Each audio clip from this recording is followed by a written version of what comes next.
So we briefly talked on some of the technical issues and challenges that organizations run across. So let's jump into kind of solving some of those here together today.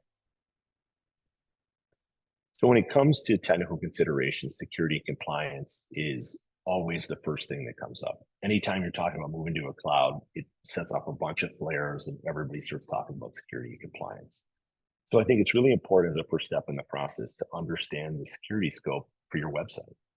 And I think the easiest way to do that is to ask yourself the following questions. So is my website really storing sensitive data, or is it simply a marketing site? So for example, if your organization happens to process credit cards somewhere, there's probably a security requirement or compliance requirement that you're PCI compliant. But if your website doesn't store or process any credit cards, do you really fall in scope for that compliancy and security regulation? So understanding, really what you're doing with the website and what data you have is critical. The next question would be, do you need a solution in place for multi-factor or two-factor authentication? Now, this is tricky because the quick answer most organizations will say is, yes, we have an organizational policy that you need two-factor authentication for all logins.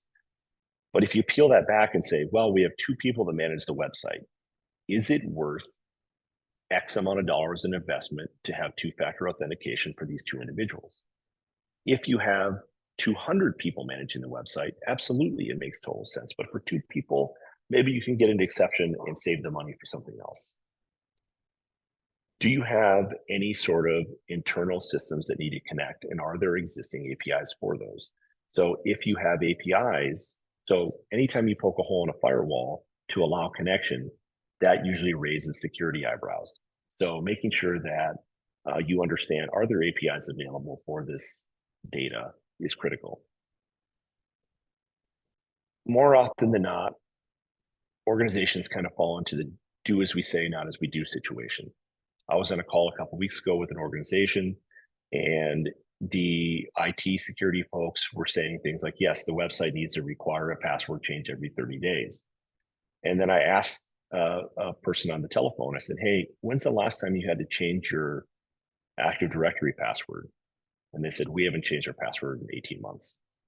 So that's one of those scenarios where you can often fall into the trap where we have a policy, this is what it must do, but in practice on the ground, that's not really happening. So those are important conversations to have, and they will change the scope of the overall implementation.